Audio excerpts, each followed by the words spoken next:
Друзья, всем привет! Вы смотрите «Най Задай» подкаст. Сегодня понедельник. Мы в своем традиционном золотом составе. Сразу извиняюсь за мой немного заложенный нос. Такие вот тяжелые времена. Немножко переболел. Смутные времена. Да, смутные времена. И на самом деле, вообще, давайте сначала представлю всех. Нурбек Карбала, глава Лиги Найза. Ассаламу алейкум. Сулу Шуйский, наш боец KZ. Бонжорно. Дидар, Сарбас подкаст. Ассаламу алейкум. И Майкл. Майкл Вестник ММА. Кюри. Майкл Кюри, вестник ММА. На самом деле, много новостей очень прошло на прошедшей неделе, и много из них грустных. Мне кажется, начать стоит вообще с того, что почтить памяти одного из величайших спортсменов современности, трехкратного олимпийского чемпиона Буайсара Сайтиева. Он вчера скоропостижно скончался в возрасте 49 лет. И на самом деле, вот мне, как человеку, который... я занимался вольной борьбой несколько лет в своей жизни, но при этом никогда не смотрел вольную борьбу, никогда не следил, но при этом Буайсара Сайтиева всегда знал, его схватки мне много раз попадались, и было их интересно смотреть, и вообще, в принципе, он как личность тоже очень интересный человек, в последнее время помогал бойцам ММА, и Юсуфу Раисову в подготовке помогал, и Хамзату Чимаеву, и, в принципе, такой мировой мужик был, очень такая, мне кажется, большая потеря для спорта, потому что он действительно был связан со всем спортом, в принципе, боевым, не только с вольной борьбой. Может, у кого-то тоже есть какие-то воспоминания о нем. Я думаю, что было бы интересно, если бы вы поделились. Нурбек, вот ты борьбой много занимался, может быть, есть что сказать про него. Буайсар Сайтиев 4 раза на Олимпиаду ездил. Знаете, да? Четырехкратный участник Олимпийских игр. В одной Олимпиаде он не смог. Вообще, в вольной борьбе не было человека, который больше 3 раз выигрывал. И он хотел войти в историю, не получилось. Но у него еще родной брат Адам Сайтиев, тоже олимпийский чемпион. Почему, наверное, Адам Сайтиев, Буайсар Сайтиев нам так близко знаком? Мы сами, да, как ты заметил, с борьбы, у нас культура борьбы такая развита. Дома там, родители, папа боролся, там, брат. Вольная борьба в Актау, уже на Узене, она такая, там два вида спорта было, это бокс и борьба. И вот если говорить про то, чтобы, он был трехкратным олимпийским чемпионом, это ничто не сказать, да, это реально легенда, большой гигант, человек, не только который может бороться, виртуозно проводит схватки, но и при этом мыслит очень достаточно круто, по-философски и так, богатой душой. Я смотрел его интервью, наверное, интервью Виктории Говорковой, или... Говоркова-Шуйская. Да, Шуйская. Виктории Говорковой 1 на 1, оно вообще родилось с его интервью. Я первый раз, когда увидел интервью Сайтиева, он давал девушке, как зовут ее? Не 1 на 1, а как называется? Я понял. Да, вот где сейчас все видео его гуляют, это с его интервью, именно вот этой девушки, я вот это там увидел. Именно на примере Сайтиева. Там был Абдулманап Нурмагомедов, там был Буайсар Сайтиев и многие, кажется, Магомед Исмаилов. Да, Магомед Исмаилов был. Да. Камил Гаджиев там был. Многих ребят, да, она вот так проинтервьюировала. Вот именно с Сайтиевым получилось так, что реально человек просто рассказывает про свою жизнь, рассказывает рассказывает простые вещи, но настолько эпично и настолько трогательно, что ты понимаешь, что человек такой большой судьбой, с таким очень простой, очень верующий и при этом очень такой великий, да. Конечно, большая утрата для спорта, много вчера.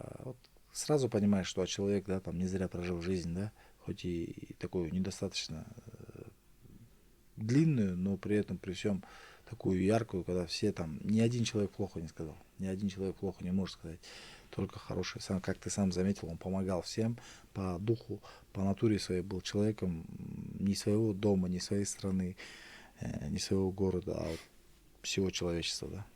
Я приношу соболезнования родным и близким. Это очень такая большая утрата не только для, как я и сказал, там, отдельных людей, это большая утрата для спорта. Вчера поздно ночью увидел и уже не стал сильно, не хотел верить, потому что она быстро, резко где-то появилась, и я думал, бывают такие, да, там. Надеялся, что это не так будет, а утром, когда все СМИ уже вытащили, я уже понял, что это реально такая информация. А так большая утрата. Очень, честно сказать, не знал его. Я, помнишь, с тобой даже, кажется, здесь на каком-то интервью обсуждал его момент один с его схватки. Мгм. То, что нужно бороться до конца, вот это ему было, знаете, вот у него было этого не отнять. Человек, который в одной схватке, я забыл с кем, но тоже, я так понял, что гражданин России бывший, боролся за, ну, как в практике России, там, с Осетией или с Узбекистаном.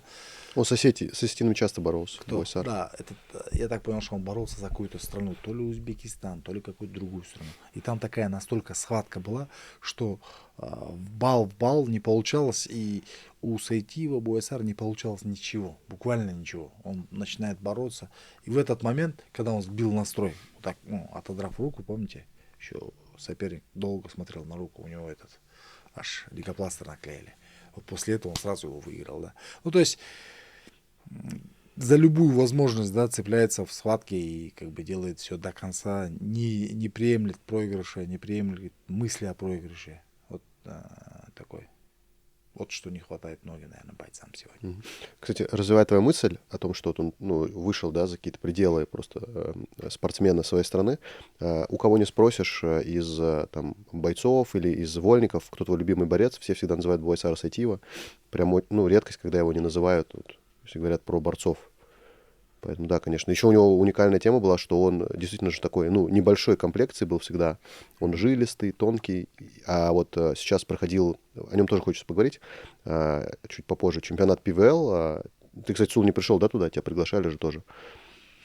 По вольной борьбе, где Кайл Снайдер с Айтмуханом боролся. И там вот смотришь сейчас на борцов, ну и не сейчас, а в принципе всегда на борцов смотришь, это просто огромные груды мышц. Это ребята просто вот, ну, мне кажется, круче, чем какие-то культуристы, пауэрлифтинеры. У них шеи крупные, огромные мышцы. И всегда тоже, ну, наблюдал за там Сайтиевым, и он вообще типа другой комплекции совсем. И это тоже очень подкупало вот в плане его схваток. Сула, ты про Буайсара что-то можешь сказать? Марк мейманды болсын.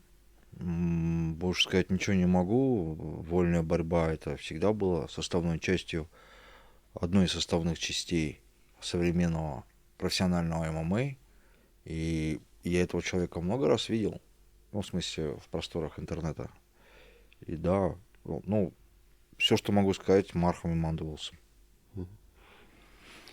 Ну, тоже, что могу сказать, большая потеря для спорта. Я когда вчера увидел эту новость, тоже был шокирован, потому что Буайсар Сайтиев очень молодой.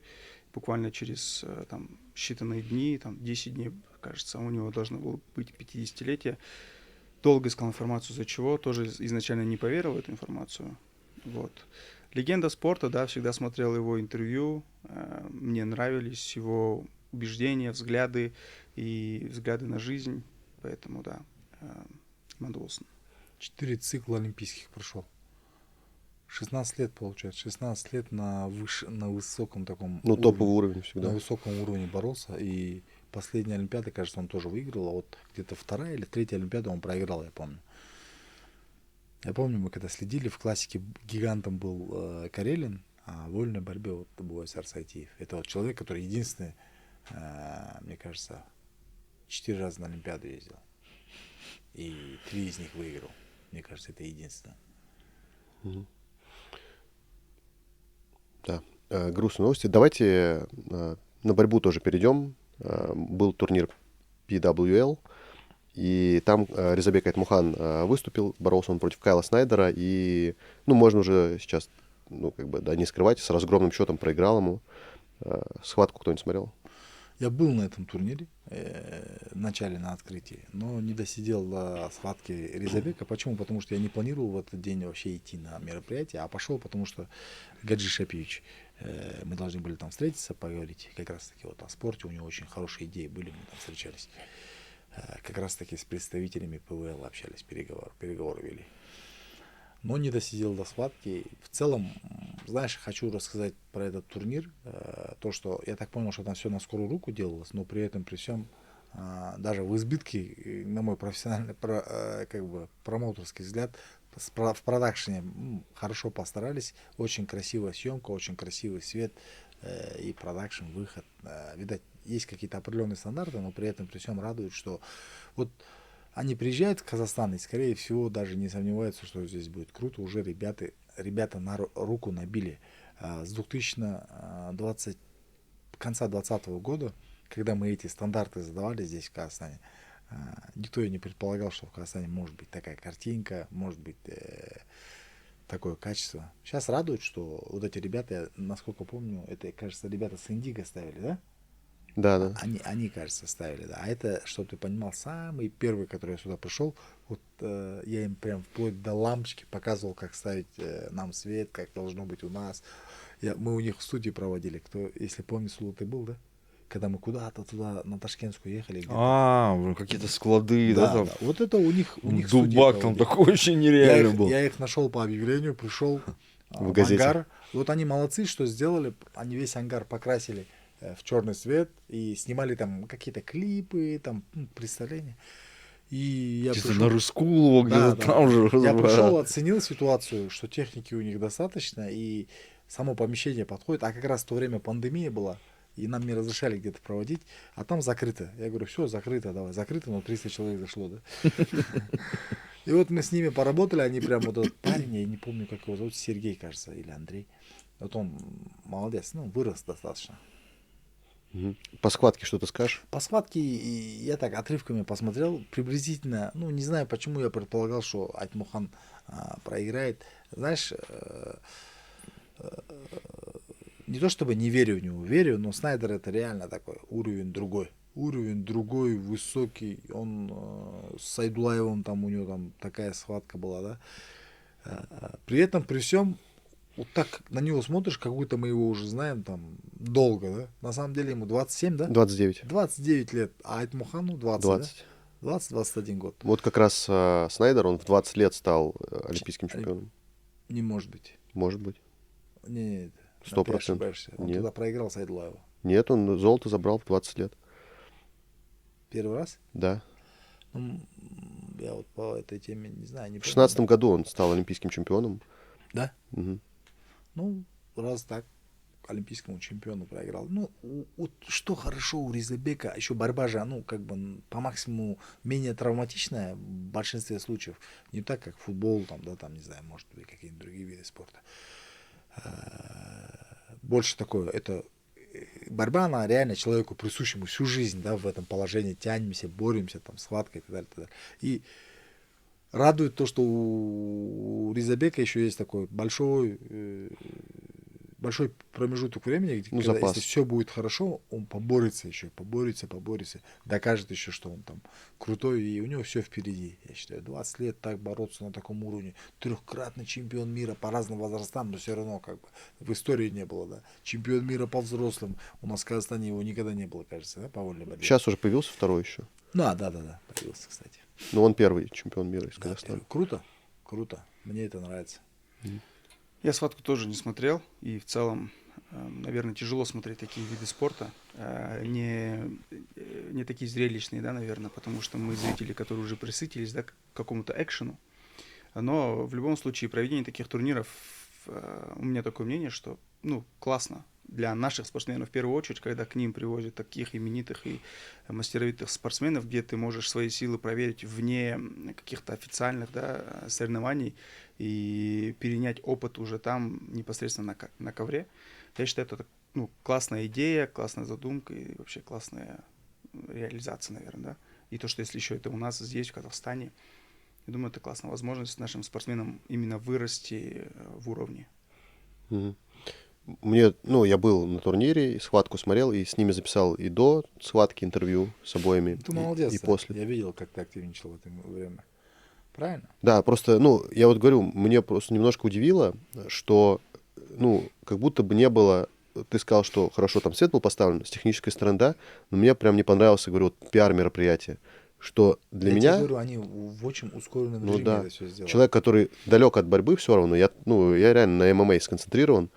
И даже я понимаю, насколько крутой Ризабек, насколько крутой Кайл Снайдер. И мне кажется, что это просто событие, ну, нереальных масштабов для Казахстана.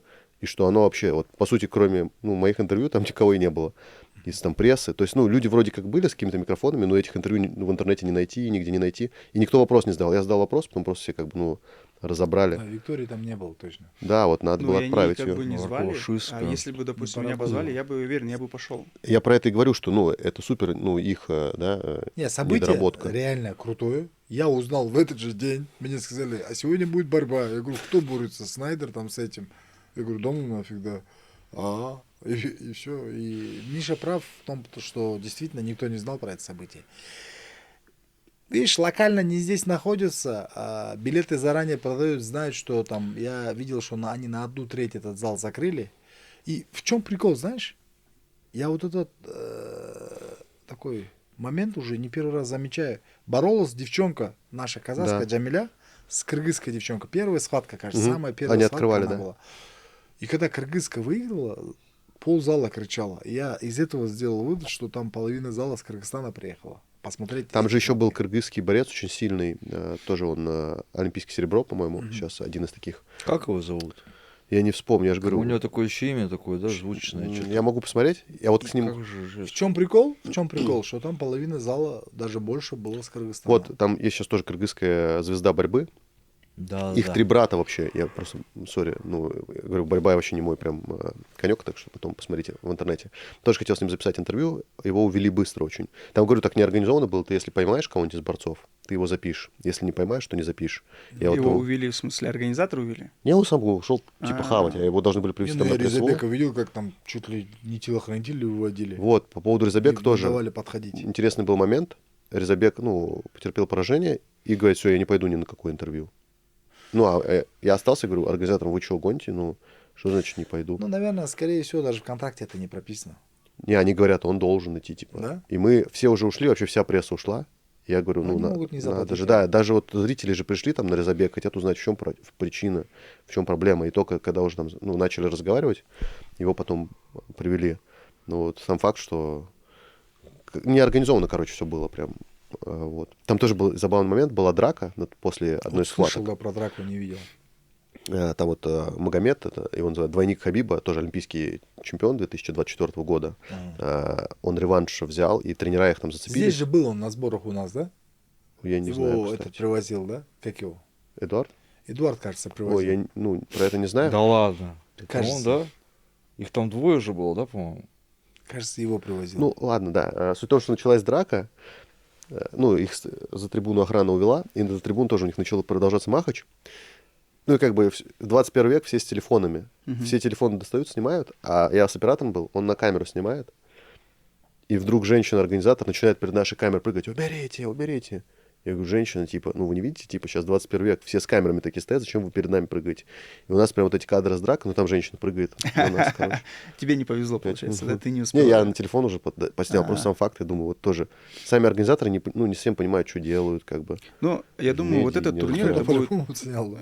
Этот турнир основополагающий. Допустим, на этом турнире они набьют себе шишки. Это не первый турнир, А, да ну. это PFL 8. Не, ну, конечно, это уже Да, давно это идет она история. проводит большие. У них все равно, да, я понимаю, что там, наверное, команда из нескольких человек состоит условно, и они, ну, как бы финансирование хорошее взяли, но пока, да, не совсем понимают, как там правильно двигаться, но... Ладно, в любом случае, то есть турнир прикольный был. Я думаю, финансирования нету.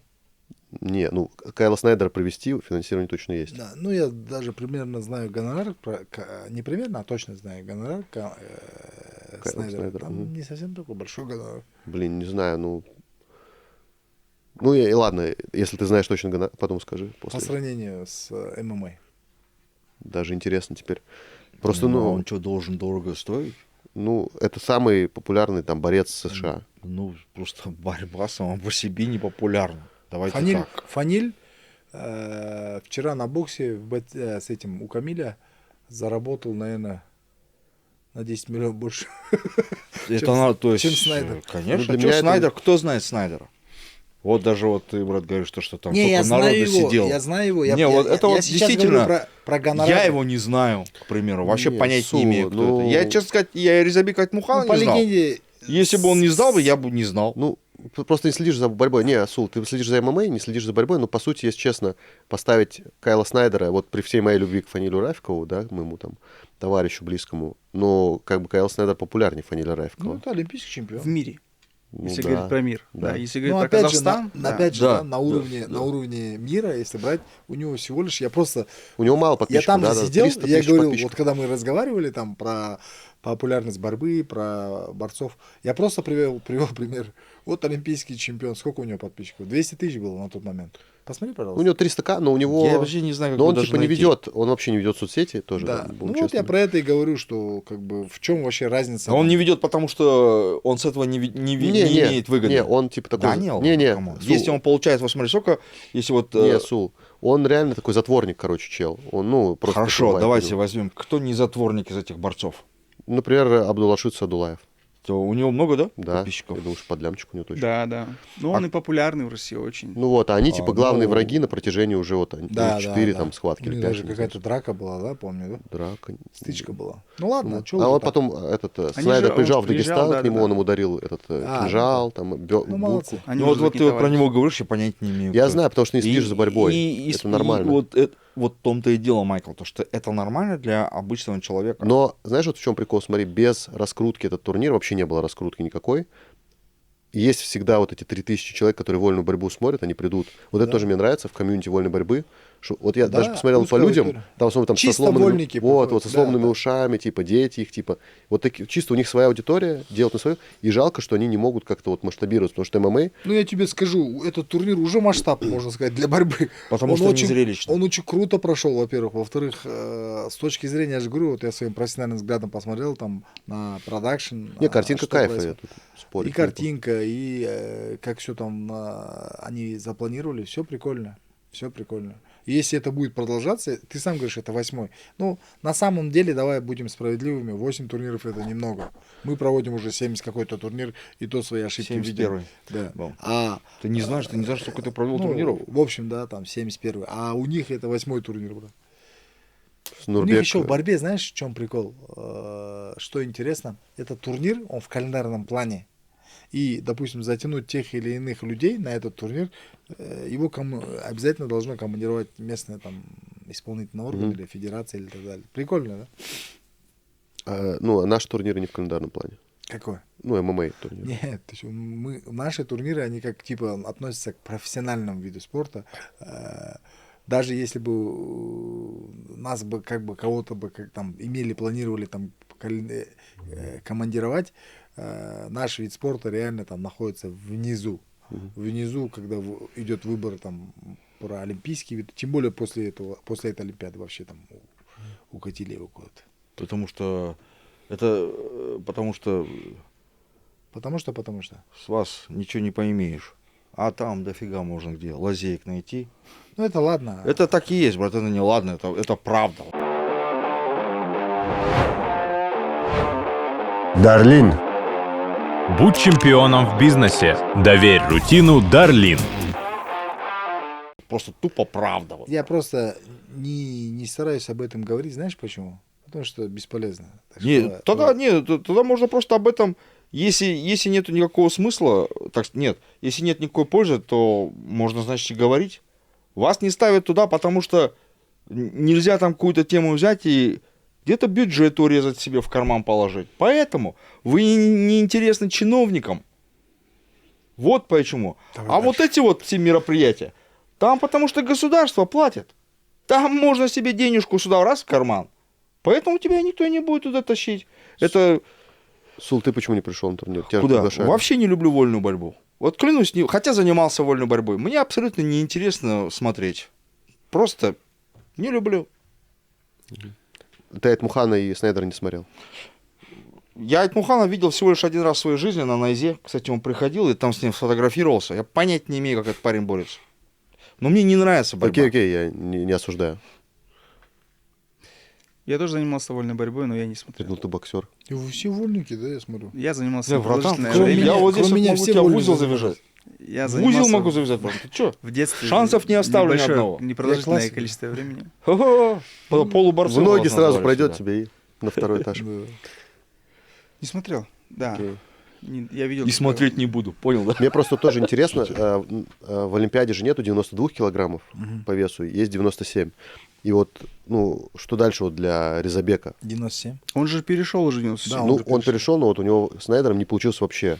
Ну, Михаил, ему 20 лет, пацану. у него еще в запасе 10 лет. Я думаю, что Бирца У него время есть, чтобы если всё будет мышечную хорошо. массу нарастить. так Он сказать. еще и Олимпиаду заберет. Олимпиада в 28-м году, Иншаллах. следующая летняя. Мне кажется, он... 28-м, 28-м? Да. Ну, есть время В подготовиться. Лос-Анджелесе, да, будет, по-моему? Да. Не, ну, конечно, ему нужно... Он, же Поедет? он на последнем Ну, Казахстане если перед Олимпиадой пригласят. проиграл же. Этому казаху Алишеру парню Ергалиеву. нашему, Да, да. да. И вот пока Алишер будет на пике, там, Айтмухан, он же взрослеет, становится... Вот представь, 20 лет, брат, 20 лет это вообще... Это Школу недавно закончил. ему только 2 года тому назад 18 лет было. Все, Я на 4-м курсе учился в 20 лет. ну вот, прикинь, Офигеть. 4-й курс. А Пока мы, ты- а мы Вера. уже ему, да, Олимпиаду Это- хотим, чтобы да, он выиграл. а мы хотим, чтобы Не, он она всех просто же выигрывал будет в подряд. 28-м, как бы, ну, он, ты просто так говоришь, мы хотим, а по сути это первый чемпион Казахстана. Да. Да, он уже крутой. И остается только там чуть-чуть подождать. Самое главное, я же говорю, нету никакого волшебного тут зелья, нет никакого там формулы волшебной. Есть чисто пахота. Если он будет 2 тренировки в день делать, дойдет до успеха. Блядь. Окей, тогда двигаемся дальше, да. Так, Что? Виктория. Виктория Говоркова-Шуйская нам советует пообсуждать ОСУ. Да, потому что у тебя вышел Reels, да, про Да, поражение у меня Асу вышел. Алмабаева. Интересно будет про это поговорить.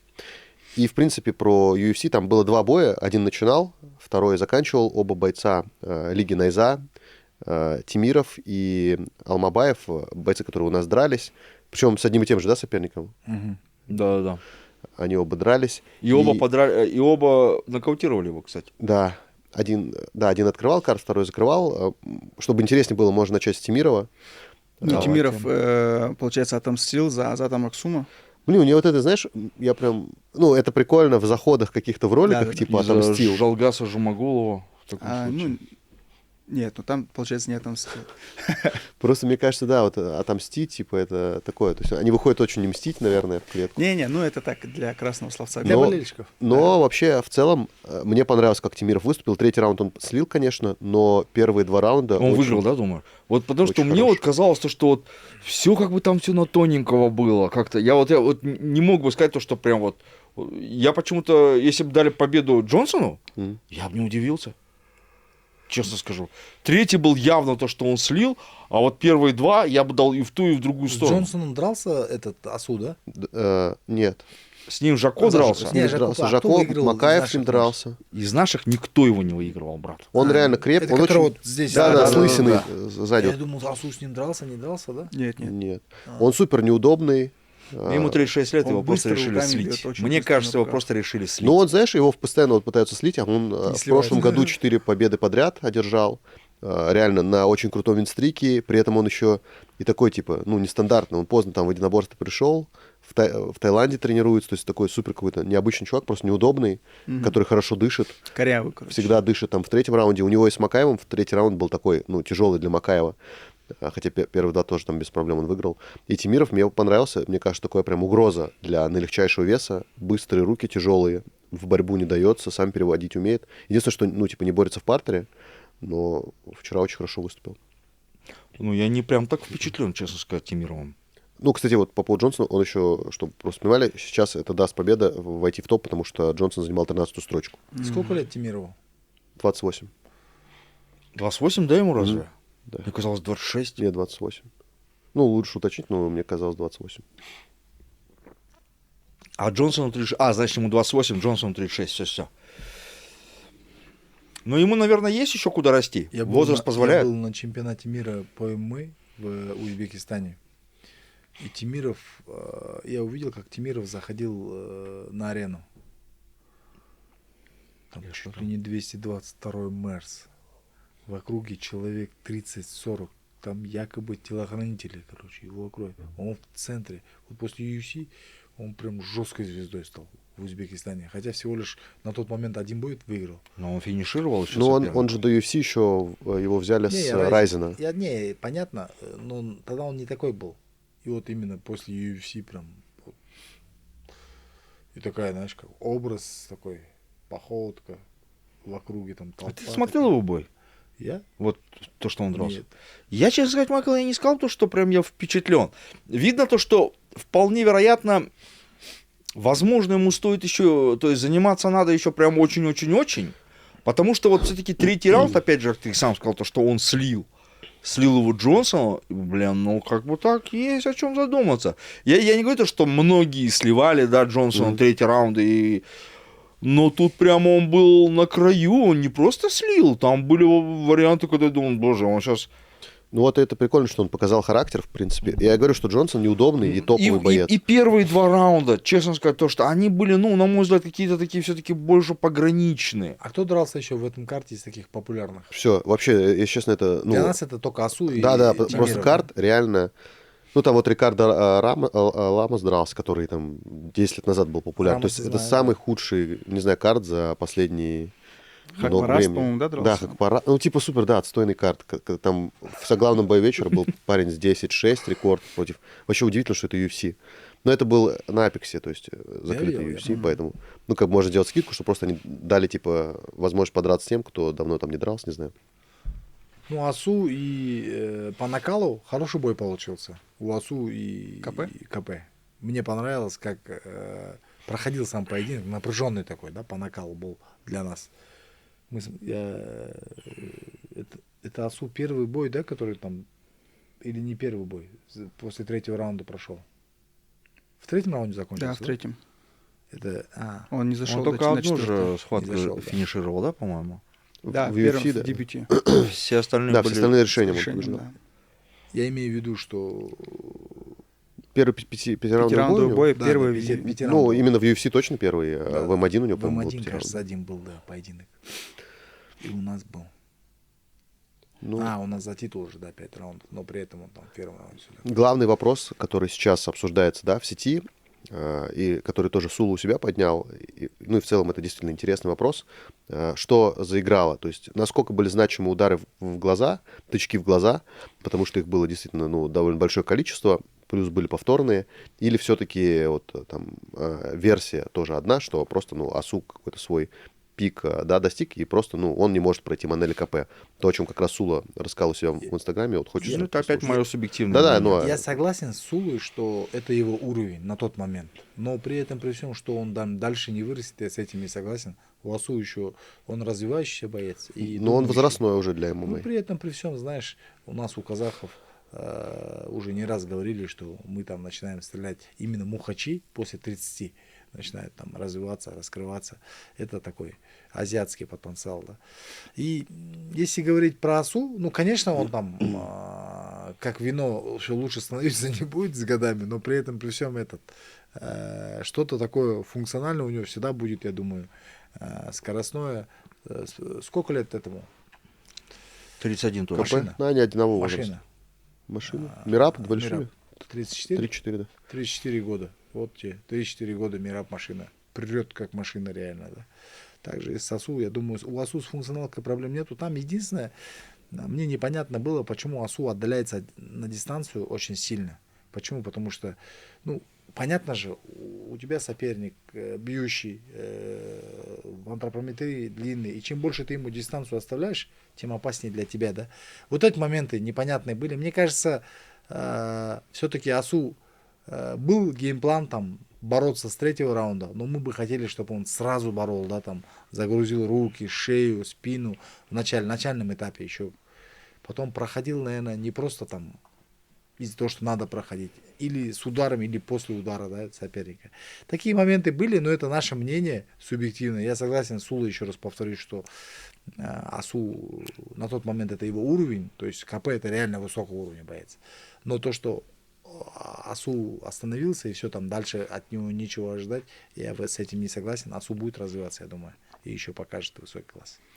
Ну, судя по бою, действительно, Асу уступил однозначно и уступал до третьего раунда. Там второй раунд был спорный, один судья даже в пользу Асу его отдал. Но был виден уровень, да, что КП намного сильнее, хоть он во втором раунде меньше попадал, но видно было, удары у него такие более ощутимые. И, может быть, геймплан был, да, не тот. Блин, у меня какая-то была мысль, пока я к ней подходил. Ну, хочешь ты пока ее вспомни? Да-да-да. Насколько, вот я сейчас извиняюсь, вот насколько крутая ударная техника у КП, вот реально отдать должное.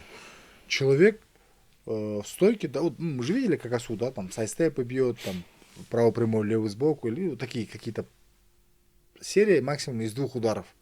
Насколько КП был крутой, когда он перебивал, да, 5, 3, 4. И ты видишь, что это еще не конец, не предел, он готов и дальше продолжать это делать. Он Вообще, офигенно на ногах двигался. Ты ударка видел? Вообще крутая. просто на ногах. Он нашел свою дистанцию, и он всегда Асу на ней держал. Асу к нему поближе, он раз чук-чук-чук, буквально, и это у него так легко получалось. Вообще, он нашел свою дистанцию где-то к середине первого раунда, и он ее постоянно просто держал. И самый прикол, когда он подходил ближе, казалось бы, для Асу это хорошо, а нифига подобного. И еще хуже проблема становится. Поэтому мы видели, что Асу очень часто и отбегал, так скажем. Кстати, друзья, у меня уже в рилсах есть небольшое видео с Ханатом Тлеумбетовым.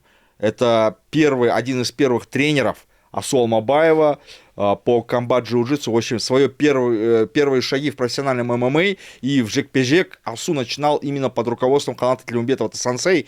Его, думаю, все знают. Так что, если что, зайдите, посмотрите, узнайте мнение от нашего дорогого сенсея. Да, я вспомнил.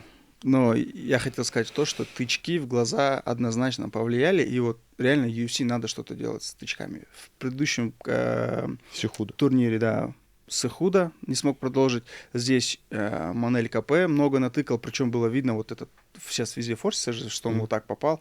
И вторым даже, когда он бил вот так вот прям пальцами. Мне кажется, надо сразу то ли штрафовать. Почему они не говорили про это? На пресс-конференции не обсуждали это? Потому что я думаю, что это не было причиной. Вот почему. Нет, это не было То есть причиной. ты говоришь об этом, когда это причина. Не, понятно, что, ну... А здесь, возможно, это не было такой причиной, за которую стоило говорить. В любом случае, это тот же аспект, который повлиял на исход боя. Он мог бы не закончиться в 3-м раунде, а мог продлиться все 5 раундов. Хотя бы, да. И тогда бы, ну, как бы мы увидели реальную картину, какой Асу в поединке с хорошим топом. Как бы он там борол бы, тебе не недостаточно было этого увидеть, то, что ты вот 3 раунда посмотрел, ты борол. не составил уже Нет, свое мне мнение? в целом достаточно, не Всё, настолько, но мы же то хотим есть- посмотреть не насколько Асу, там, против Манели КП, а как Асу в 5 раундов бьется против крепкого топа. Мы увидели только 3 раунда. Смог бы он уже, когда на него Манели КП постоянно давил, бороть его потом? Смог бы он его там в глубокие воды затаскать? Может, он бы он досрочил? Никто же не знает этого. Ну, у меня вопросов таких вообще не возникает. У Не, меня нет, вопросов наоборот, таких вообще не Асу, возникает. изменить ход боя, может быть, перевести, У меня, досрочить. я говорю же, Дидар, у меня такого вопроса вообще не возникает. То есть я даже невзирая на то, что были тычки в глаз, я согласен, все.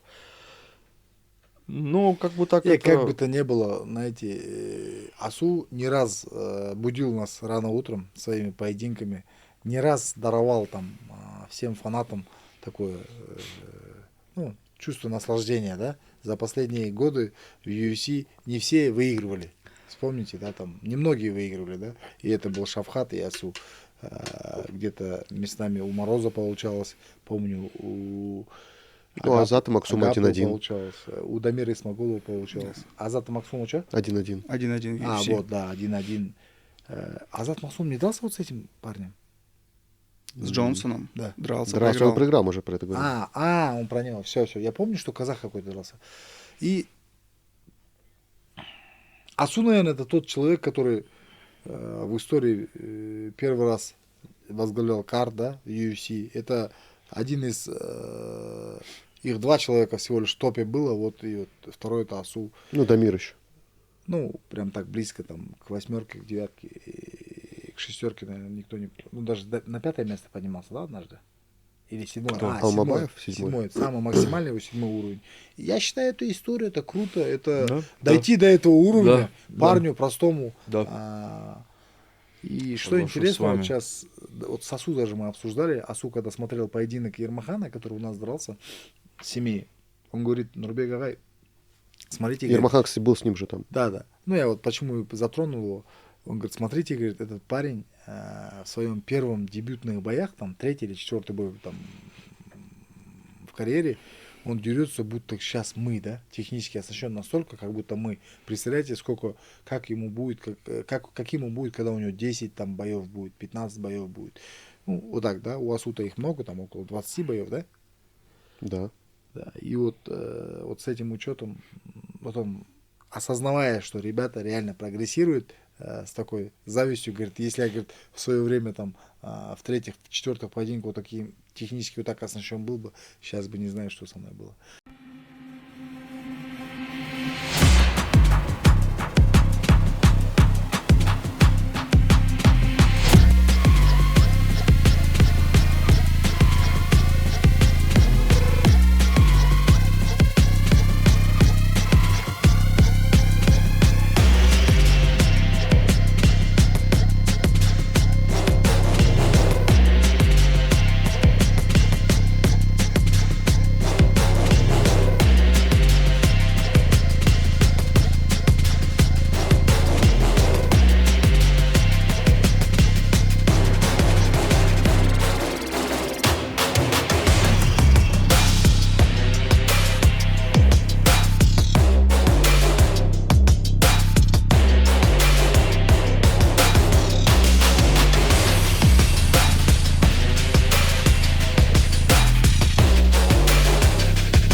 Друзья, наша команда создает уникальный контент в рамках нашего промоушена. У нас происходит здесь интервью, снимаются подкасты, монтируется много-много видеоконтента. И видя, как многие из вас, которые посмотрели это видео, являются не подписчиками нашими, мы, конечно, хотим попросить вас, подпишитесь. Для вас это 5 секунд времени, даже можно сказать секунда. Но для нашей команды это очень большая награда от вас. Так что не жалейте комментариев, лайков и подписок. Ждем вас. Достар, біздің ұжымымыз мына жерде енді түні күні ұйықтамай жұмысын жасап келатыр. Оның мен соны көре отырып сіздерден бір нәрсе сұрағымыз келеді. Мына видеоларды көре тұра сіздер көптеген көрсетілім бересіңдер, бірақ кейбірлерің жазылмай қаласыңдар және пікірлерің жазбай қаласыңдар. Сіздерден сұрайтынымыз, жазылыңыздар, мына қоңыраушаны басып қойыңыздар және де пікірлеріңізді жазып отырыңыздар. Біздер үшін ол өте керек нәрсе. Сондықтан күтеміз. Асу уже проигрывал. Да. Он проигрывал, серьезные поражения были, но он находил в себе силы встать и идти дальше. Вот это мне нравится Асу. То есть такую тему, то что все, я проиграл, я с вами играть больше не буду, там, да, где мои вещи, я пошел домой. Нет, он профи. Ну, мое мнение, это его максимум, это очень хороший максимум, это отличный, суперский максимум, офигенный. То есть стыдиться нечему. Красавчик. Да, я не знаю, почему все его кто-то говорит, что его захейтили там туда-сюда. Ну так и Нет, есть. его захейтили есть, просто за другие вещи. есть. Его захейтили за то, что он убегал. И это много обсуждают в интернете. Но я вот немного все равно не могу, да, не поспорить. И не хочу там кого-то кормить копиумом каким-то. Чем кормить? Копиум. А копиум это что? Копиум это такое... Давайте по-питерски что-нибудь такое. Не, это не по-питерски, это английское слово. Чтобы не говорить опиум, да? Wow. Это совмещение типа коп и опиум. Коп и опиум. Это типа, кормить оправданиями. Вот так. А коп это что? Ну, типа, это оправдание и... Как он это... Компромисс? От слова компромисс? Нет. Нет? Короче. Прет от него энергия, когда копиум сказали. Да, когда опиум? Где? Потом загуглите. К чему я это говорю? К чему я это говорю? Мне кажется, вот, когда говорят в ММА вот эту тему, типа, он дошел до своего максимума, мне кажется, не совсем верно в этой ситуации. Есть реально вещи, да, о которых мы знаем. Во-первых, Асу не к этому сопернику готовился, совсем к другому. Да, не к ударнику. И при этом он готовился в Таиланде. Я, честно говорю, я всегда негативно к этому отношусь. Многие, вот Саят как бы меня за это даже там ругает, да, говорит, зачем ты, типа, говоришь плохо про Таиланд. Но я не вижу никогда в Таиланде какого-то прогресса. Кроме бойцов, есть несколько исключений, окей, там Петр Ян, Рафаэль Физиев, и, наверное... Офигенные исключения. Прям, да, я говорю, есть несколько исключений, когда ребята ездят... Мне кажется, от дисциплины зависит. Вот мне тоже кажется, там очень сложно. Там был Эдуард Базаров. Если туда летит отдельно, допустим, группа, либо просто боец, это однозначно там Уолкин-стрит, там АУ. А если туда летит тренер, уже совсем по-другому, совсем я другой. Не знаю, ты видел или нет, вот когда дрались ребята гран-пришники, у них стафилококки были. Вот это Таиланд, я реально, бывает. не люблю Таиланд, серьезно. Там очень много каких-то болезней. Зато Таиланд любит тебя. Арман Оспанов, помнишь? Да. После Таиланда, Офигеть. когда бразильцу вот этому проиграл, которого фамилия, как его зовут? Сильва. Тиагу Бонифация Я Силва. помню, Арман в Атрау приехал, мы тогда еще в Атрау жили, и у него прям, ему вырезали там Да врачи. у всех так, ну, у Стафилококк. Артема такой был. Я тоже не понимаю, зачем, ну, условно, может быть, это не для там наших широт, да, именно какие-то бойцы, которые там живут Влажность прям на очень постоянке, большая. ну да, что-то такое там, у тебя может вырабатываться какие-то антитела, я не знаю. Ну, по факту оттуда все, ну, не все, очень много бойцов приезжают в итоге с болезнями, с плохой там... Ну, подождите, с плохим джентльмены. весом. Смотрите, сколько человек летало тогда? Вот, а сколько их было? 5-6? Кто? Вот с Эдуардом. Да. Мгм. Вот. Да, Ну, шесть человек человек. пять. 6 точно. Один человек только поймал эту тему. Нет, А кто еще? там не один человек А поймал кто? эту тему. Ну, А и кто так, еще? я знаю, что Подожди. не один. Там кто? Эту тему подцепил там Шах. Расим. Расим тоже подцепил? да, Мне я- про Расима не говорили ничего. Ну, я слышал, что подцепил. Мне конкретно Эдуард Один сказал кокос пили, Шах. видать. Что еще раз? Один кокос. Один кокос пили. Может быть, я все... 1-6? То есть это Нет. такая Не, ладно, статистика. Я это ладно. к чему говорю, что Так. мне кажется, в ММА вот так вот говорить, что типа по одному бою судить уровень бойца, мне кажется, неправильно. Ну, я часто, Не, ну, я подождите, часто Майкл. слышу, Сула, я уже не первый раз слышу про Таиланд. Даже вот здесь Каршага был, мы интервью записывали. Каршага говорил, ну, очень, ну, как бы, знаешь, говорит, я зря поехал в Таиланд. Не всем подходит вообще. Да, вот то, что он не всем подходит, это однозначно. То, что он подходит больше, вот в тренировочном процессе есть такое понятие восстановительный сбор. Когда ты едешь в те или иные места, где есть солнце, Межсезонье, море, и там после выступления Ну да, на не как соревнования, основной. и ты там делаешь одну тренировку в день, там образно качку там, или там тактическую, техническую какую-то, а в большинстве случаев отдыхаешь, даешь себе отдыхать. Это называется реабилитационный сбор. Майкл, Восстановительный сбор. Ща, Почему? Я быстро закончу и потом твои выслушаю Да, аргументы. зачем его слушать? И не, с интереса послушать. А, Самое, короче, главное еще, не знаю, опять же, мы видели, как побеждают КП, как Макаев это делает. И просто вот не получилось у Асу пару раз прохода сделать, он забил, стал зачем-то пытаться его зацепить. Зачем ты элитного ударника пытаешься в стойке перебить? Не может быть такого, что ты там в Таиланде стал лучше, чем элитный ударник, проведя там 2 месяца. Ну не может быть такого, я не знаю. И мне кажется, что вот, ну, из таких вещей складывается там победа и поражение. Возможно, там, не знаю, из 10 боев, там, ну, после лагеря в Таиланде Асу бы и ни одного бы и не выиграл, да, ну, потенциально каких-то. Но мне кажется, надо было вообще все это по-другому делать. Ну, не я как бы его тренер. Но когда он был в Таиланде, Мануэль Капе уже был как соперник? Нет. Ну, вот Я и не ответ, спорю, возможно, не на спорю. твой Я и говорю, Майкл. что, типа, ну, нельзя вот так говорить, что просто сразу Асу, типа, плохого Мы уровня. желаем Подождите. Асу скорейшего Джентльмены, выздоровления, я- скорейшего восстановления и возвращения. Асу Алмабаева, это один из тех бойцов, которого я знаю, когда он еще в Жекпезек, брат, дрался. В один день по 3 схватки. У них гран-при было. Он еще, по-моему, вот я говорю, это лет 9 назад. Я его с тех пор знаю. Отвечаю. И мне кажется, какой, ну, для себя я выстрел вот вижу, где, как, что, Асу как дрался. Я говорю, я его видел, когда он в день по 3 схватки бились они. С Арманом Ашимовым, они вот все в одной вот этой куче, короче, были на Федерации Жекпежека, да, это Сабуржан Галмжанович там, короче, был, да, господи. То есть, Асу самый первый, мне кажется, человек, который в Fight Nights подрался. да, Один из первых. по-моему, разве это не Ермек Лаов? Асу. А Ермек Тлау в Тэч-Крипе где-то, да? Как- Вообще Не, кажется, это потом он А не взял- Куат Не, Хамитов разве Fight Nights Не-не-не. первый? Не, по-моему, Асу Ермек. Алмабаев. По-моему, Ермек Тлаов. Посмотрите, Асу Алмабаев когда-то подрался. Его Ермек Тлау. первая схватка как раз-таки была, по-моему, с этим же, да? С Тагиром Уламбековым. Кто? У Асу. Нет, кажется, не с Тегером. Не первая схватка. По-моему, была вот с ним, я помню. Ладно, мы это с- мы еще Но, мне кажется, я вижу, я Да. не могу, то есть я сделал вывод о том, что он достиг какого-то определенного пика, посмотрев не вот этот один его поединок. Да. Я видел дофига его боев. Просто дофигища. Я тучу боев его видел вживую. Вот когда, опять же повторюсь, когда он в день по 3 схватки Ну, бился. почему ты не сказал до этого, что типа он не пройдет Манеля КП, что я знаю, что у него уровень достиг пика, если ты, ну, сейчас говоришь, просто задним умом-то все мы крепкие. Где тогда прогноз был? Подожди. Это не означает то, что я должен был сказать до этого так. Ты просто сказал, что я уже Подожди, видел все бои. это не означает. Я сказал, то, что вот я увидел его схватку, а на пик его. Вот. Но это не означает то, что если я считаю, что сейчас это пик, почему я до этого не спрогнозировал его поражение. Я вообще, в принципе, по АСУ говорил Виктории, но мы это оставим, этот вопрос, да? Да, я и говорил свое мнение по АСУ, насколько я верю, честно скажу. Я говорил вам, Виктория? Вот. То есть, если что, до боя еще давно, еще Что ты сказал тогда? до Николао, когда он еще дрался, да, по-моему, Виктория? Что ты сказал тогда?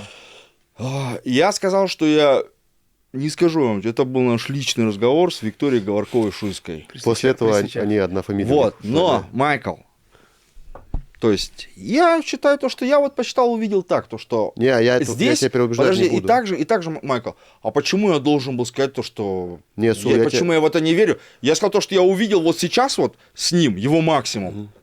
Это разве мнение как к чему-то обязывает? Я тебя переубеждать не буду. Ты просто сказал, в чем- что я в чем ты переубеждать? сказал, что я смотрел все его бои и Так. уже понимал. Ты сказал, что типа Да. его уровень. Ну просто, ну не знаю. Не-не-не, нет, я сказал то, что я посмотрел его дофига боев, и вот вчерашний бой, я сказал то, что это максимум.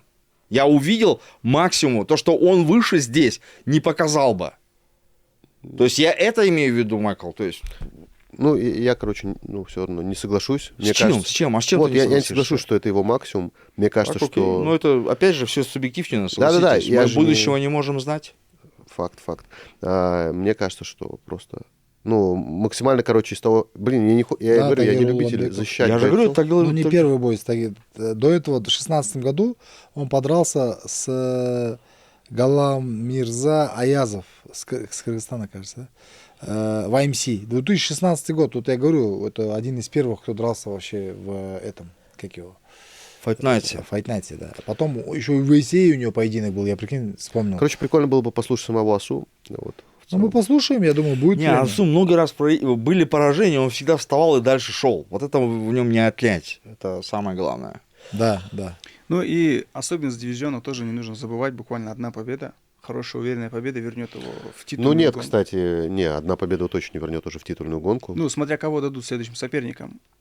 Если дадут того же, допустим, сейчас Эрцик, не знаем, как выступит, да, но если следующий будет Эрцик в случае поражения его, да, то я думаю... Тогда не дадут точно. В случае поражения Эрцига, зачем им давать дальше? Нет, ну, допустим, сейчас Эрцик проиграет, и потом их, если с АСУ сведут... Ну, а почему им должны давать титульный бой? Нет, друг с другом Да их не, сведут. Дидар, они в 57 реально не будут новых каких-то звезд сказать. Сейчас вот Тимиров, например. Вот вполне вероятно, очень даже это согласен здесь с Да Майклом. все нормально. Все нормально. Да, И ничего не я произошло, думаю, я говорю я же. считаю, что это вот реально я разговаривал даже там с тренерами, я говорил, ну это определенный уровень АСУ, он пришел к нему. Да, и круто. Я считаю, что хуже в любом случае не будет. Хуже не будет. АСУ, как Сула заявил, он уже бывал в этих, как говорится, Да, ситуациях, да, когда проигрывал, выигрывал. Да. И тот стабильный результат, который идет по Шердогу, 21 с чем-то боев, там побед и сколько-то поражений. По-моему, После два поражения каждого у него. поражения у него идут там серия, очень большая серия побед. Это о чем говорит, что он делает выводы, и я думаю, что и в UFC так будет. Окей. Вчера он, когда на видео снимал, мне понравилось, он говорит, я принесу пояс Казахстан. Знаешь, как бы так. Уверенность такая появилась, что парень не сломался, что он будет В этом плане он усерднее действительно работать. парень с характером. Однозначно. Я говорю же, и когда вот с Тагиром Уламбековым, когда проиграл, еще на последних секундах же, ё-моё. Уф. Я не помню этот бой. Он на последних секундах было. На последних секундах. Третьего раунда такого, короче. Блин. Или второго раунда, я ж не... Ну, короче, там буквально чуть-чуть должны были это самое. Я помню эти бои. Даурен Ермеков потерпел поражение от Дмитрия Арышева на турнире «Наше дело». Сула. Вообще труба, короче. Есть это эти какие-то выходные, вообще какие-то конченые. Есть же, отвечаю, клянусь. Конченые выходные. За Дауренбека, честно сказать, я очень прям переживал за этого парнишку в первом раунде ТКО. То есть у них же первая схватка была в августе. И тогда у меня было небольшое интервью с Дауренбеком. Там Арашев... Даурен? Ермековым? Да, Дауренбеком, говорю, Дауреном. Я тоже думал, это Я типа думал, полное может, имя. я тоже так подумал. Не-не, я знаю, что его Даурен зовут. Я думал, Не, на самом деле, Дауренбек. Дауренбек у него чисто настоящее имя. А, нет, у него, фамилия Ермек. Ермеков Ермеков. Шульский. Нет. Шульский это... Окей. Вот. Так, Поэтому и чего ты говоришь? Первый вот, бой? именно поэтому все так произошло. Так, первый бой, ты говоришь, интервью? Да, тогда Арашев пальцем ему тыкнул в глаз.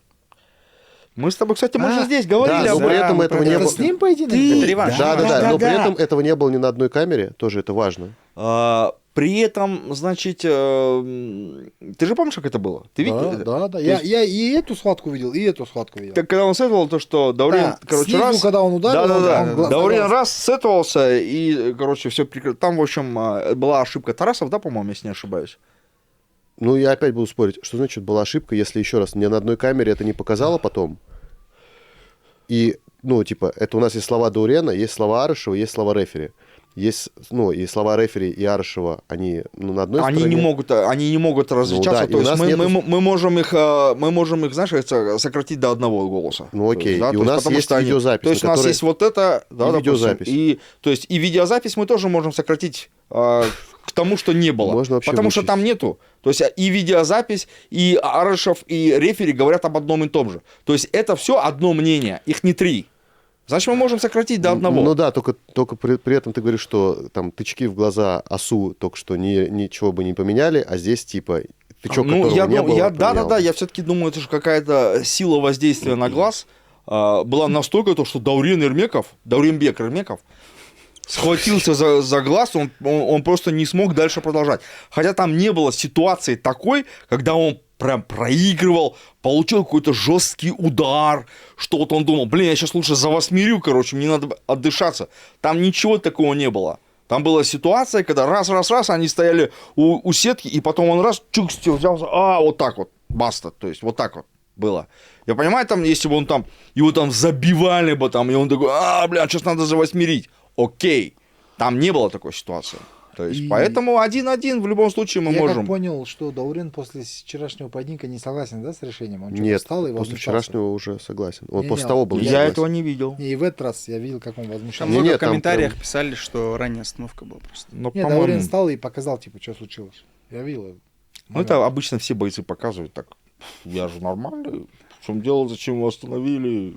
Ну, реально, да, надо было дать чуть время. Там просто сам бой прикольный по драматургии был, что в самом начале, типа, Даурен стал его забивать.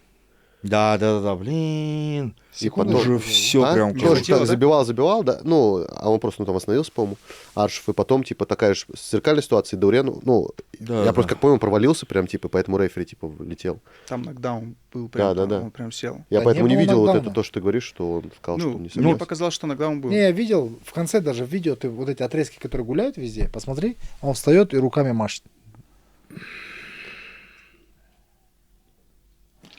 Не согласен, типа, да? Что, дальше? Давай дальше. Хорошая новость. А еще Али Ахмедов проиграл в 10-м раунде. Хорошая новость. Нокаут. Смотрели, нет, тоже Я это не All-Star Boxing. Я только посмотрел момент нокаута. Там не еще и в смотрел. первом раунде, оказывается, он уже мог уже до свидания, короче, сказать всем. Ну, да, Ё-моё, и тяжелый. проиграл вообще пояс пропустил. WBC. Я пропустил All Star, хотя там изначально же должен был быть Мариф Пираев против Куат Да, Хамитова, и отменился. отменили. Да, он- Да, совершенно Я верно. хотел вообще посмотреть, а потом вообще про этот Он турнир второй как-то раз забыл. отменился, да? Да. Про этот турнир вообще забыл. Я хотел поговорить, Фаниджи выиграл. Вау! Мой лучший друг. Вот. Фаниль. Самый кто? Самый отчаянный ногай, по прозвищу самый красивый ногай на свете. А ты знаешь у него этот слэм? сечка такая была. Вы Да, видели сечку? Да. сечка жесткая Страшная была. сечка. Ты знаешь- кстати же, ездил на турнир, да? Да. Ты знаешь, что это про красоту? А? Почему ты говоришь самый красивый? Мне кажется, он самый красивый. Я думал, ты знаешь мем этот. Ну ладно. Кого знаешь? Ну, видео по сети гуляло одно. Самый красивый боец. Не видел? Ладно. Не, Майкл, господи. Шуйский. Скидку на возраст. Да, Мем там. мем. Классный турнир прошел, мне понравился по Алдаре. А по народу реально все было, да, тоже? Да, С первого полный, боя. полный. С первого боя. Как в Кустанае у нас было. Вся арена. С первого поединка там. Я хотел поехать, заболел. Да, ну, павлодарцы молодцы. В четверг полную арену собрали. С Да, и первого не боя. В уходили пятницу до никто на последнего работу не боя. вышел, да, походу? До последнего боя. Да, до последнего. Хороший турнир. Ну и, А что, там в основном просто на боксе или фаниле на что, фаниле? подсудка там была, да, скорее всего? На фаниле? Да. Мне кажется, да, на фаниле. Ну и на Подсудка? Жалгаса, я думаю, еще. Да. Жако и да, фаниль. точно. Не, наверное, в Павлодаре это фаниль. Фаниль, Камиль, Fight Nights. Вот и все. Ну и Жако, да. Не, я не знаю, вот тоже в боксе. Фаниль не то, что- популярный достаточно. Ну, Павлодаре по-любому. В Павлодаре, да, очень популярно. Я смотрел, тоже насчитал победу фаниле. Подсудки не было, да? 4-2, я думаю, уверенно забрал. Да не, какой Плюс еще, да, головой ему дали. Да. Не, он Под все глаз. раунды, он даже с пробитым глазом он вел.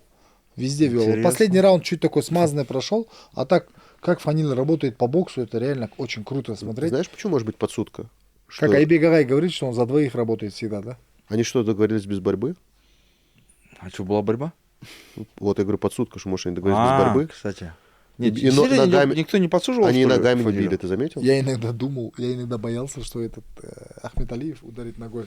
Потому что Вертушки. он делал такой, ну, как бы, в ушу санда, в этом, в кейбоксинге есть такая техника, когда человек смотрит на ноги. Смотрит на ноги, руками бьет, и, смотря на ноги, начинает маваши закидывать. Такая, ну, как Ну, бы... это было бы максимально, Обманка максимально такая. странно, если бы он бы ударил бы ногой. Это... А почему странно? Недавно на боксе... Да, да, я говорю, вот кого-то был же когда нокаутировал. чеченский боксер в Таиланде. Да, блин, как он вырубил. Он в итоге разозлился, что проигрывал, и просто ноги дал ему. Да, но он сказал, что на автомате вылетело. Его же дисквалифицировали по жизни там в Таиланде, это выступление, что-то такое. Такой тяжелый нокаут он с ноги сделал. Вот недавно Санжар Тажиев, когда дрался здесь по кулачке, тоже с Абдурахманом они рубятся, и в моменте тоже... видимо- Ахтюбинский Санжар? Да. И у него на автомате нога вылетает, и он так колено, знаешь, как-то уже тоже хотел Останавливает. выбросить, и такой, все, типа, кулачка. Ну, профессиональный спорт, он на то и профессиональный, что все профессионалы должны быть. Ну, Жако да. тоже победил, да? И тут же, да, Жако тоже хорошо. У Жако соперник бывший юзичник, говорят. Ну, да, давно уже. Оба бывших UFC. Да. А этот Ахмед Алиев, получается, чемпион, да, Fight Чемпион Night? Да. Fight Nights, да. Он же победил Нифига Сарнавского себе. в последнем бою. Фаниль вырос в Фаниль- моих Так и глазах? Фаниль тоже чемпион. Фаниль Fight Night. крупнее, да? Фаниль чемпион? Ну, Fight Nights и Найзы, объединенного титула. Нифига себе. Что с ним, с двумя руками теперь надо здороваться, да? Камиль, да, промоутер реально. Сидел, схватка закончилась, он мне говорит, пойдем в ринг. Зашли в ринг, и он сразу начал промоутировать их поединок. Молодец. Окей.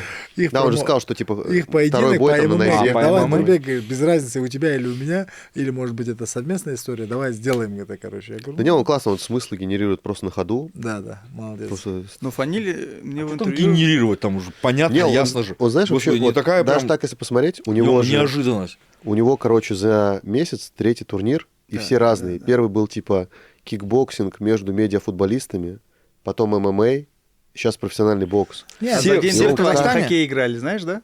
А, в хоккей еще В хоккей, за день Не. до этого они в хоккей играли. Не знаю. Все в Казахстане? Не-не-не. Или в России? В В разных. Павлодаре? да. Последний только в Казахстане. На А до этого? На этой же арене? До Я этого не в знаю, на России, какой да, арене, но они играли иртышские хоккеисты против команды Иртышский Камиля. Миронестин, да, против лучше усталость. С этого же есть однажды в России. Почему Миромесин? Да, Я у них тоже же не там понял. прикол же есть, там какой-то кузбакский Мироместин против луча усталость. Это какие-то вот эти приколы, знаешь, старческие.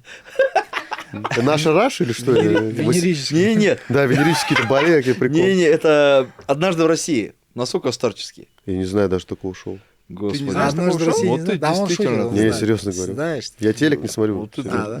Ну вот, Одна. кстати, Ну, я Фаниль тоже не знаю, тоже- я хотел Сулу поддержать. Я тоже телек не смотрю. Да, я шучу. Фаниль, кстати, сказал, что с Ахметом Алиевым неинтересно в ММА.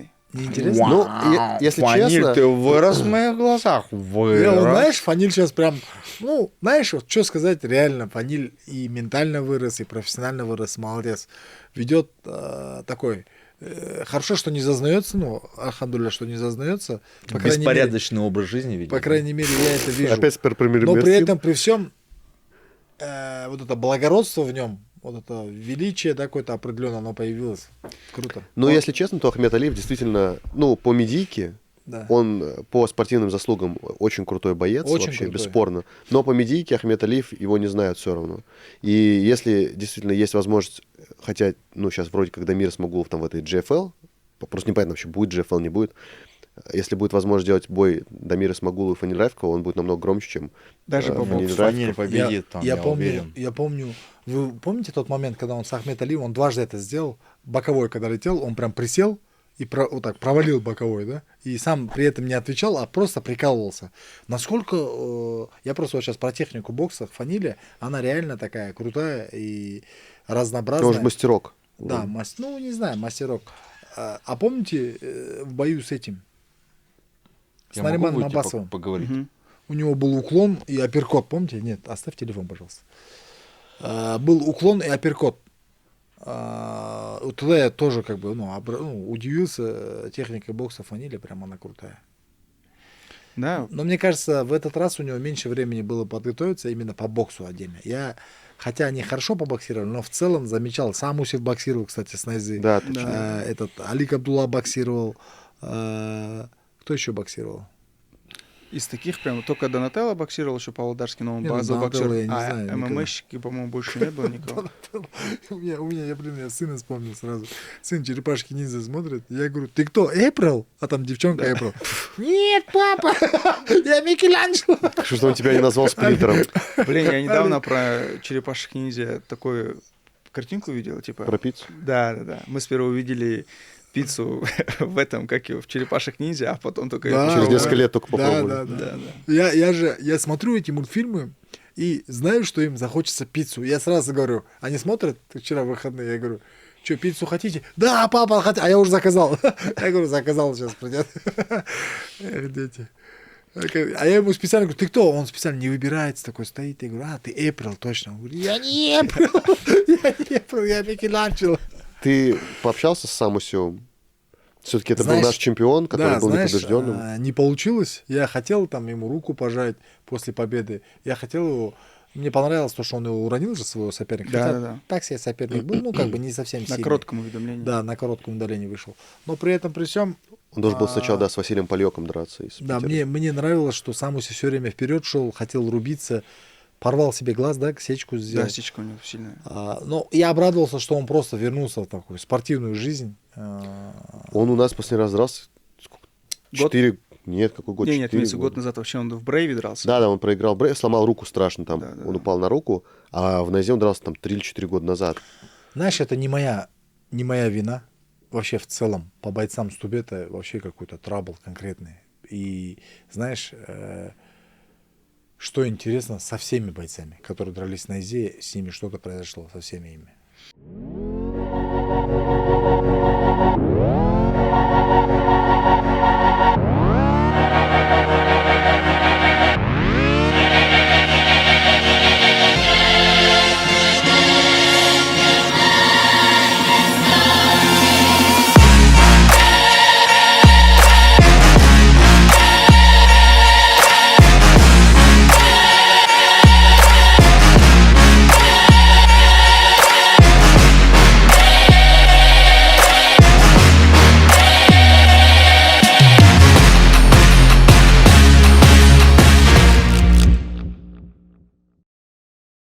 Имран ушел да, куда-то там, Сейчас проиграл. Гуайя Вайрус, да, проиграл. Магомед Кабардиев, которому там не только мы, вообще все мировое сообщество, эксперты говорили о нем там, да, как о бойце уровня UFC, пошел в хардкор, проиграл, в наше дело проиграл, да. Кто там? Самусев руку сломал вообще в бою где-то там в Брейве, помните, когда упал?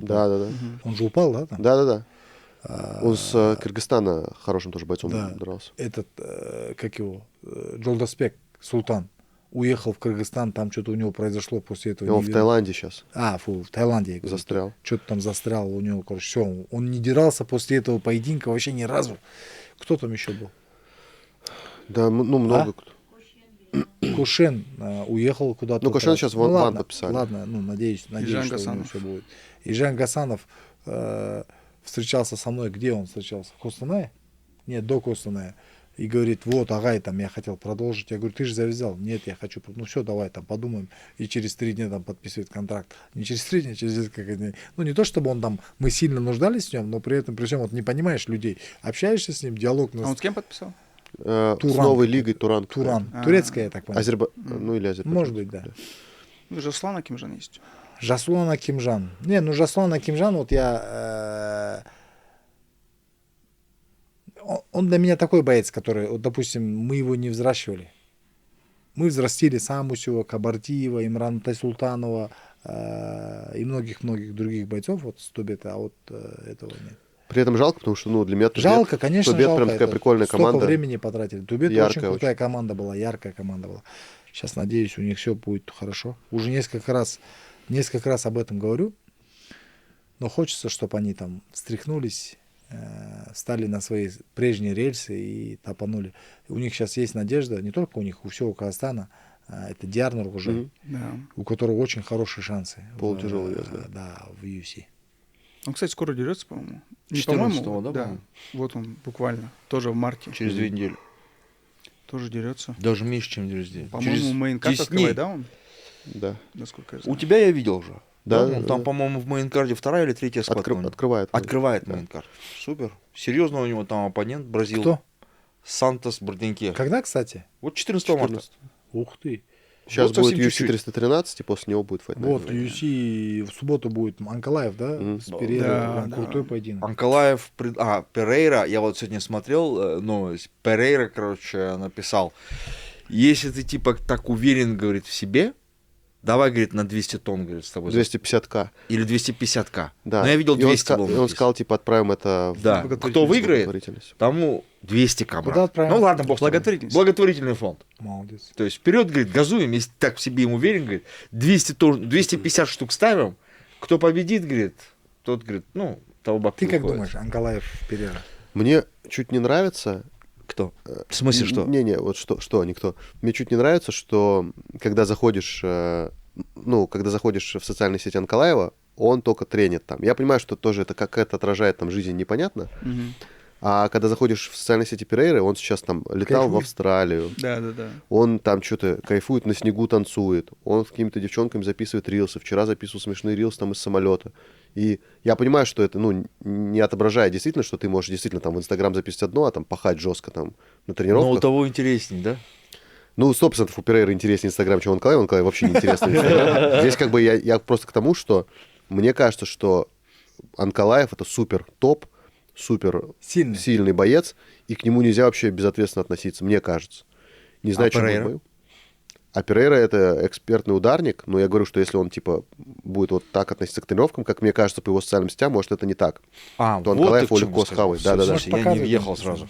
Да, то есть Вводит в заблуждение вдруг. да, была же история с боксером, что, насколько репрезентативны твои соцсети, ты можешь действительно попивать пивко, на самом деле это может быть все снято там за месяц до этого, там за 5 месяцев. Да, ну вот Но я сейчас вижу таким фаворитом прям Анкалаева, потому Анкалаева, что да? именно вот за счет того, что я вижу в Да, соцсетях. спортивная которые- составляющая очень сильная. А Но если не- ментально, я тебе скажу, все-таки этот может подавить Перейра. Вот чем ближе дата боя, тем у меня больше сомнений. Не знаю почему. Вот именно В сторону В Анкалаеве? в сторону, наоборот, Шамы.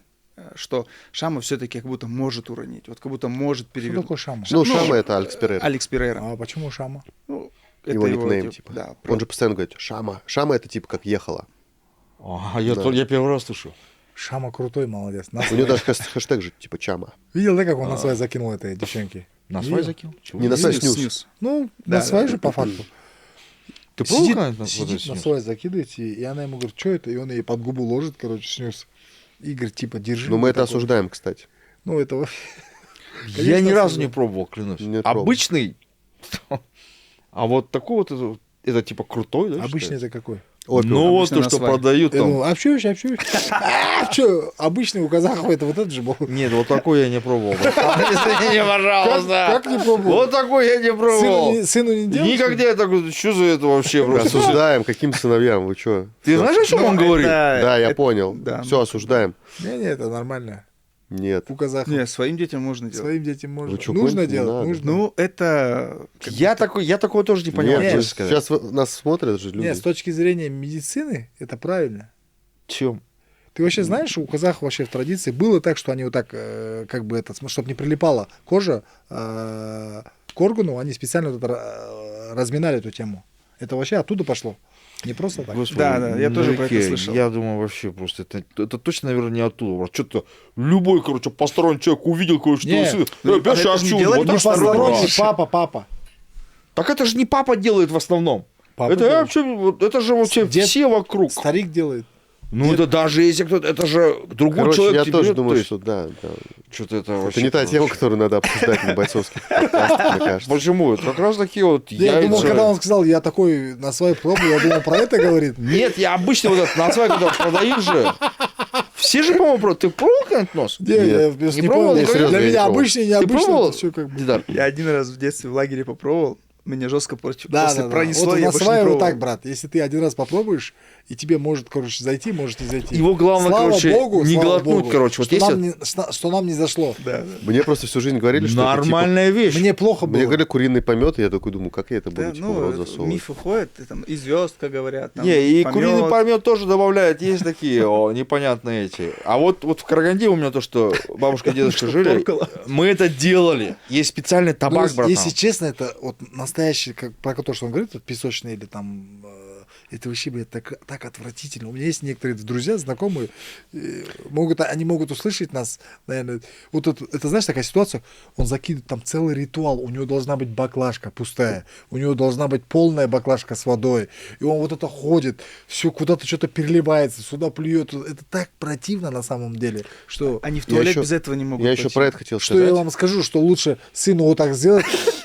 А узбеки, братан, это намного лучше, намного лучше. мы вот, допустим, под губу кидаем, ты знаешь, что узбеки под язык кидают? Ну Я да. когда увидел, у меня старики были, я офигел. Что-то Сейчас я вообще не подумаю, туда что у ушли. нас этот, как Да. его, типа партнер. Кто? Сейфулла Джабраилов, да, Как про него будто тоже сейчас скажем. партнер это, да? Партнер, да. На Да-да-да. Компания на свай. кажется, Сейчас Время, нет? достаем пакетик такой. На свай. Время же уже, нет? Хотел быстро еще сказать, что я очень удивлен, что вот этот снюс, не на свай, снюс, Мгм.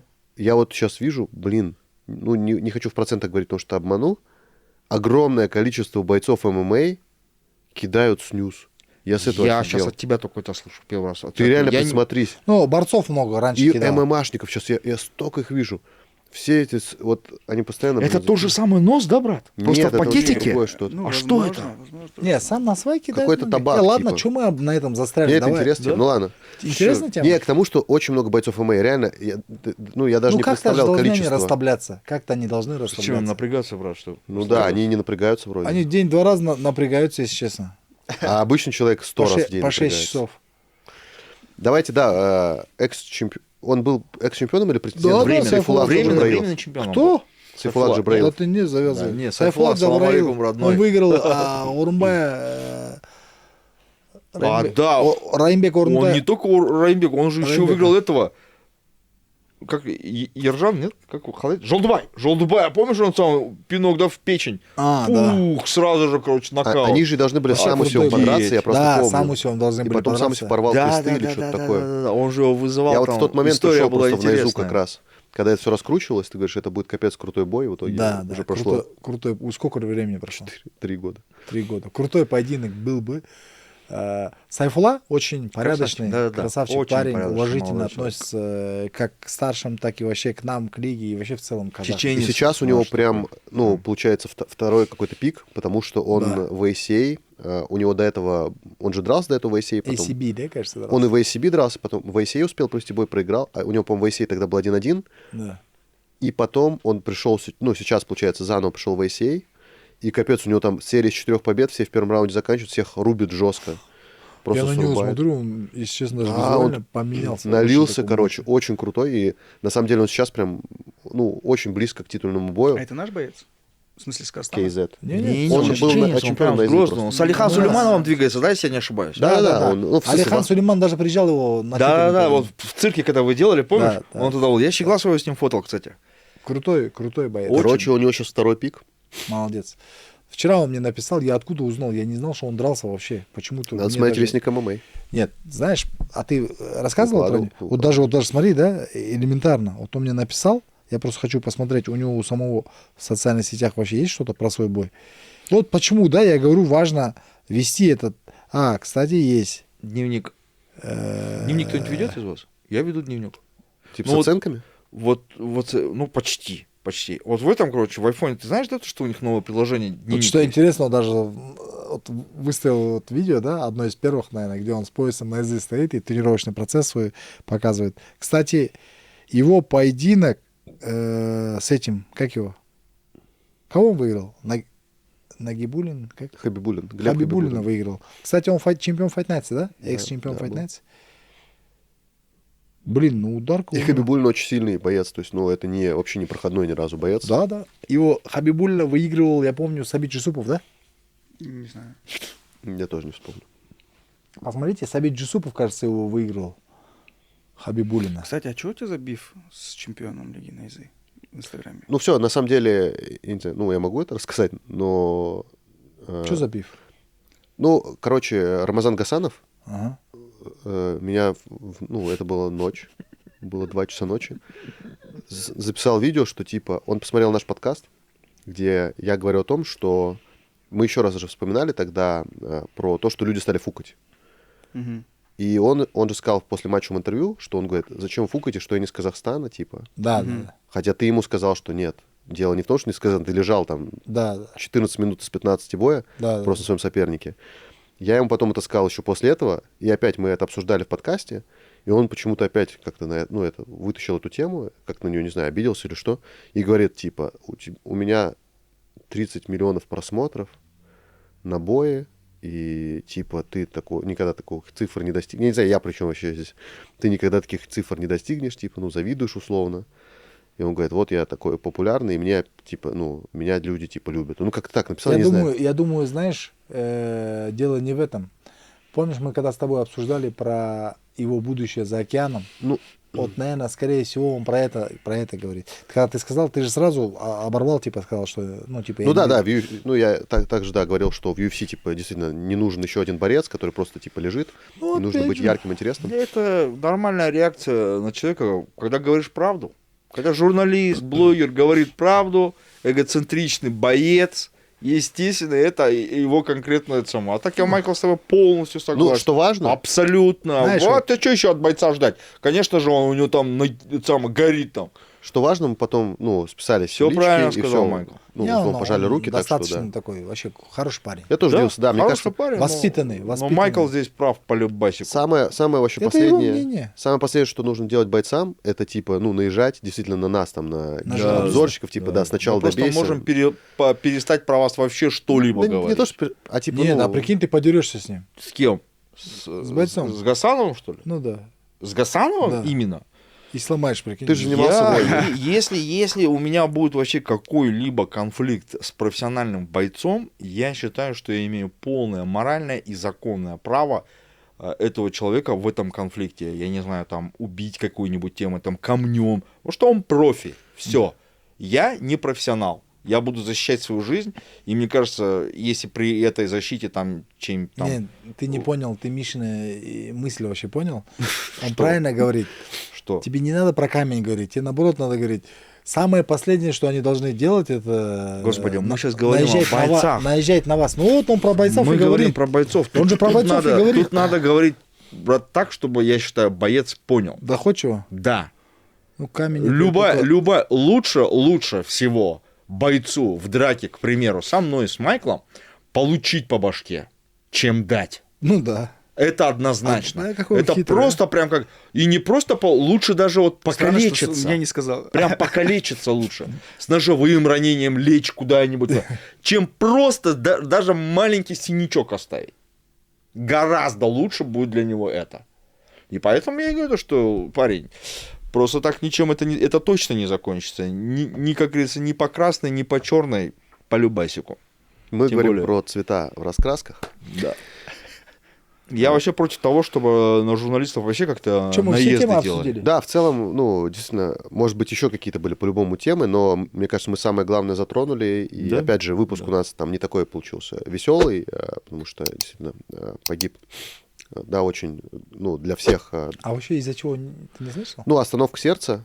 А. Ну, а там дальше уже люди уже начинают, там Я тоже там пишут. где-то читал Я то, хотел что про это сказать. отравление. Ну, тоже вот это тоже, пишут. да. Нету ну, никакого заключения. насколько, да. Люди там уже вкидывают какие-то свои вообще Какой-то теории, еды, ну ладно, там, это, типа, кстати, еда, от того там я еще. считаю. Еще хуже всякие плохие вещи пишут. Просто, мне кажется, пока нет заключения смерти, зачем вот это гадать? То есть, ну, человек умер, остановка сердца, реально 50 плохого лет ничего по жизни не случилось, делал. Не исполнилось человеку. Ай-яй-яй-яй.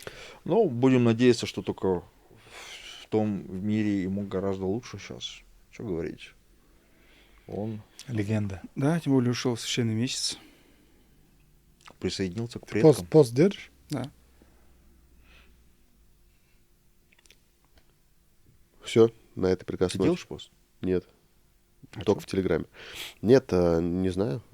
А ты тоже, судя по тому, что горилла исчезла со стола. Я притворялся. Я понял. Сливал под стол. Да, мне кажется, много сегодня чего интересного обсудили. Через неделю обязательно тоже постараемся встретиться. Бирца. Надеюсь, все мы будем в здравии. В понедельник, еженедельно на SDI подкаст. В золотом составе пытаемся все это для вас делать. Даже когда вот болеем, заложенным носом все это вам рассказываем. Спасибо, что были с нами. Не забывайте подписываться на все наши социальные сети. И на наш Инстаграм, и на наш ТикТок, и на наш Ютуб, на котором вы, скорее всего, смотрите это видео. Кроме того, у нас есть сайт naiza.tv, на котором можно делать всякие интересные активности, голосовать, смотреть трансляции и много чего другого. Всем спасибо. Сула, давай, не думая какую-нибудь фразу на будущее поколение. Я могу... Не думая, давай. Не Выдавай. думаю, да? Да, выдавай. Прям фразу, пример Выдавай. предложения? Ага. Нильс Бор однажды сказал, если вы не боитесь ММА, вы его просто не понимаете.